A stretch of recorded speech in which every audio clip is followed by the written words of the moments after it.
Sports authority of India की तरफ से आपकी परफॉर्मेंस एनालिस्ट की पोस्ट पर यहाँ पर रिक्रूटमेंट आ चुकी है। तो पोस्ट का आपका जो नाम है वो आपका रहेगा परफॉर्मेंस एनालिस्ट का, और ये आपकी जो स्पोर्ट्स साइंस डिसिप्लिन है आपकी ये रिक्रूटमेंट आ चुकी है। टोटल नंबर ऑफ वैकेंसी आपकी पोस्ट वाइज कितनी क्या वैकेंसी, तो वो सभी भी अभी हम यहाँ पर डिस्कस करेंगे। तो पहले बात कर लेते हैं यहाँ पर टोटल नंबर ऑफ यहाँ पर वैकेंसी आपकी कितनी क्या रहने वाली है। टोटल नंबर ऑफ वैकेंसी सिर्फ और सिर्फ आपकी 48 है परफॉर्मेंस एनालिस्ट की। इसका आपका पे लेवल यहाँ पर लेवल 6 रहेगा, यानी कि सैलरी आपकी 35,400 रुपीज से लेकर 1,12,400 रुपीज पर मंथ तक रहेगी, और पेमेंट 7 रहेगा। ठीक है, अब regional wise, centre wise, national wise आप यहाँ पर ट्रेनिंग सेंटर्स यहाँ पे स्प्रेड हैं, तो वहां पर देख सकते हो। टोटल नंबर ऑफ वैकेंसीज 48 है।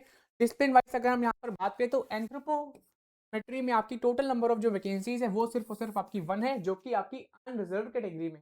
ठीक है, नेक्स्ट आपकी है बायोमैकेनिक्स की, इसमें टोटल वैकेंसी आपकी 1 है और ये आपकी अनरिजर्व कैटेगरी में।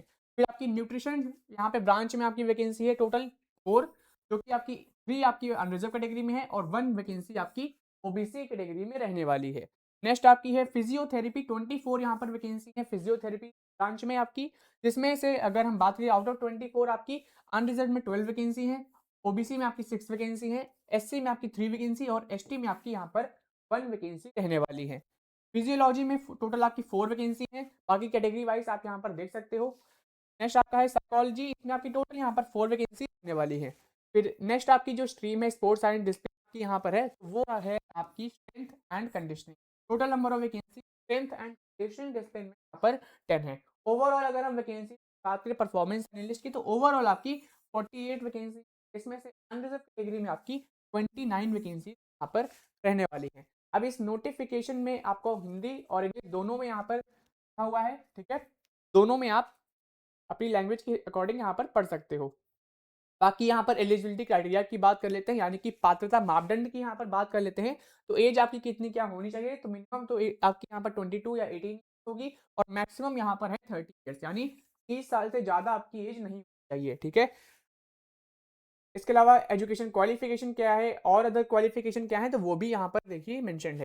Performance analyst physiotherapy sports science में अगर हम बात करें, इसके लिए क्वालिफिकेशन क्या है, अगर आपने बैचलर्स डिग्री या मास्टर्स डिग्री कंप्लीट की है फिजियोथेरेपी में किसी अच्छी यूनिवर्सिटी या इंस्टीट्यूट से, जो कि मान्यता प्राप्त हो, जो कि गवर्नमेंट रिकॉग्नाइज्ड इंस्टीट्यूट हो, और इसके साथ ही साथ 1 ईयर का एक्सपीरियंस है स्पोर्ट्स साइंस डिसिप्लिन में, तो फिर आप इस पोजीशन कर सकते हो परफॉर्मेंस एनालिस्ट फिजियोथेरेपी ब्रांच में। ठीक है, नेक्स्ट आपकी यहाँ पर जो ब्रांच रहने वाली है वो यहाँ पर है आपकी परफॉर्मेंस एनालिस्ट फिजियोलॉजी। अब इसके लिए क्वालिफिकेशन यहाँ पर क्या है, तो क्वालिफिकेशन पे आते हैं, ये आपका हिंदी में लिखा हुआ है, तो हिंदी जो स्टूडेंट्स हैं वो आपका पढ़ सकते हैं। अब इसके लिए क्वालिफिकेशन क्या है, बैचलर्स डिग्री या मास्टर्स डिग्री अगर आपने कंप्लीट की है किसमें, मेडिकल फिजियोलॉजी में, या फिर ह्यूमन फिजियोलॉजी में, या फिर स्पोर्ट्स एंड एक्सरसाइज फिजियोलॉजी में कंप्लीट की है बैचलर या मास्टर्स, बायोलॉजिकल साइंस में कंप्लीट की है, तो फिर आप इसमें अप्लाई कर सकते हो। इसके अलावा यहाँ पे ओनली बैचलर्स ऑफ साइंस यानी CBZ यानी केमिस्ट्री, बॉटनी और जूलॉजी, ये भी आपका यहाँ पर इक्विवेलेंट है, यानी कि अगर आपने BSc CBZ में की है तो भी आप इसमें अप्लाई कर सकते हो। लेकिन एक चीज ध्यान रखना होगा, 1 ईयर का एक्सपीरियंस यहाँ पर भी रिक्वायर्ड है स्पोर्ट्स फिजियोलॉजी ब्रांच में। ठीक है, फिर नेक्स्ट आपकी जो पोस्ट है वो यहाँ पर आपकी रहने वाली है performance analyst anthropometry.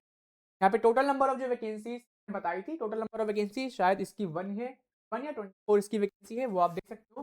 Bachelors degree या मास्टर्स डिग्री अगर आपने कंप्लीट की है एंथ्रोपोलॉजी में या फिर ह्यूमन बायोलॉजी में, तो फिर आप इसमें अप्लाई कर सकते हो। इसमें भी आपको 1 ईयर ऑफ एक्सपीरियंस पर रिक्वायर्ड है। फिर नेक्स्ट आपकी है परफॉर्मेंस एनालिस्ट साइकोलॉजी। अब इसमें अगर हम बात करें बैचलर्स डिग्री या मास्टर्स डिग्री अगर आपने कंप्लीट की है साइकोलॉजी में, या फिर क्लिनिकल साइकोलॉजी में, या फिर अप्लाइड साइकोलॉजी में, या फिर स्पोर्ट्स साइकोलॉजी में, तो फिर आप इसमें प्लस यहाँ पर भी आपका 1 ईयर ऑफ एक्सपीरियंस रिक्वायर्ड है। ठीक है, अब ये नोटिफिकेशन आपकी 135 पेजेस की है, तो मैं इंपॉर्टेंट जो डिटेल्स हैं वो आपको शेयर कर दूंगा। बाकी नोटिफिकेशन मैंने अपने टेलीग्राम पे अपडेट कर दी है, तो वहां से इस नोटिफिकेशन को पढ़ सकते हो आप। फिर नेक्स्ट आपकी यहाँ पर पोजीशन रहने वाली है performance analyst strength and conditioning.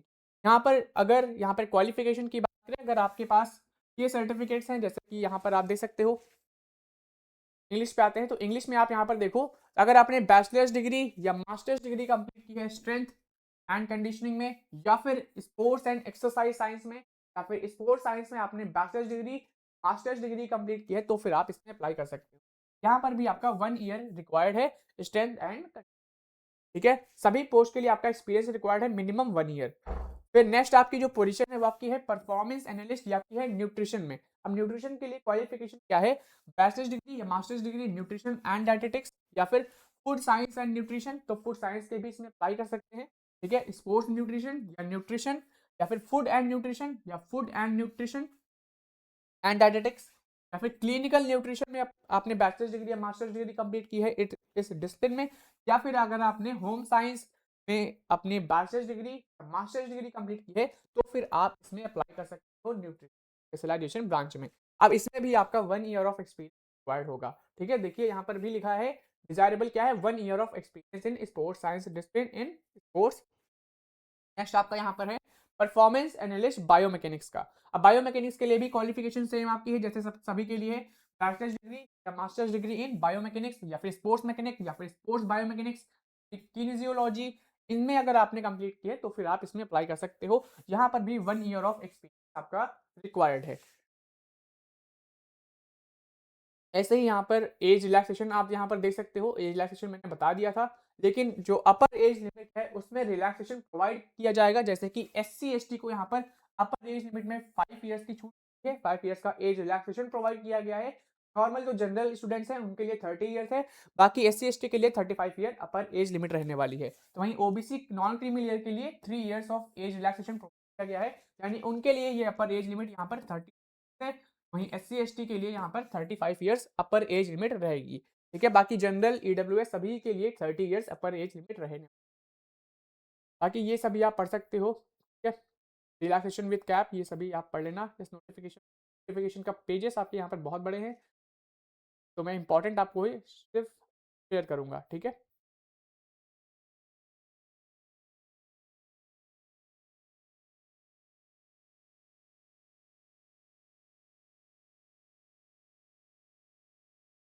अब यहाँ पर आप एप्लीकेशन फीस देख सकते हो। एप्लीकेशन फीस की अगर हम यहाँ पर बात करें, अगर आप अनरिजर्व कैटेगरी से हो, EWS कैटेगरी या OBC कैटेगरी हो, तो आपको यहाँ पर जो एप्लीकेशन फी है वो 2000 रुपीज़ ही पे करनी होगी, ठीक है। अगर आप SC ST ex serviceman women candidates हो तो फिर आपको यहाँ पर सिर्फ 1500 रुपी फी पे करनी है, और फी आपकी नॉन रिफंडेबल है, नॉट बी रिफंडेड है, तो फी आपकी यहाँ पर नॉन रिफंडेबल रहने वाली है। बाकी OBC नॉन क्रीमी के लिए, SC ST के लिए आपके सर्टिफिकेट्स लगेंगे इसमें, ठीक है। तो आपको सर्टिफिकेट्स भी रेडी रखने हैं, तभी आप क्लेम कर सकते हैं रिजर्वेशन और यहाँ पर फी का। अब यहाँ पे आपका पाठ्यक्रम दिया हुआ है, यानी कि सिलेबस आपका यहाँ पे लिखा हुआ है, ये आपका हिंदी में है, तो आपका नीचे इंग्लिश में भी लिखा है सिलेबस, ठीक है।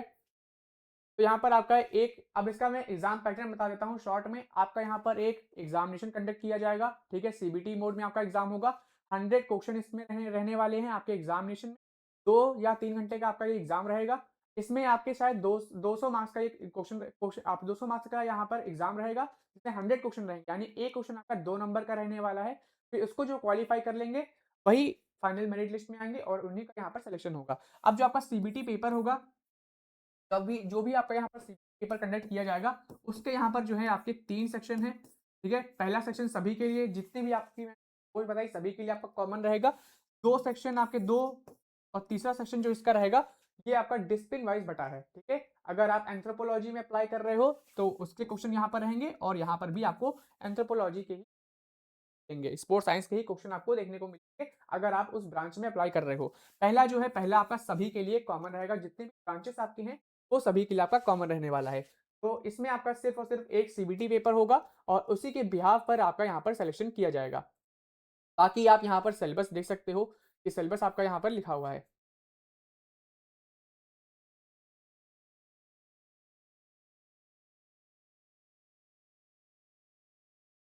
ये आप सिलेबस देख पा रहे हो, ये आपका एंथ्रोपोमेट्री का सिलेबस यहाँ पर लिखा हुआ है, ठीक है। ये आप देख सकते हो, foundation of sports and syllabus आपको मैं दिखा दे रहा हूँ।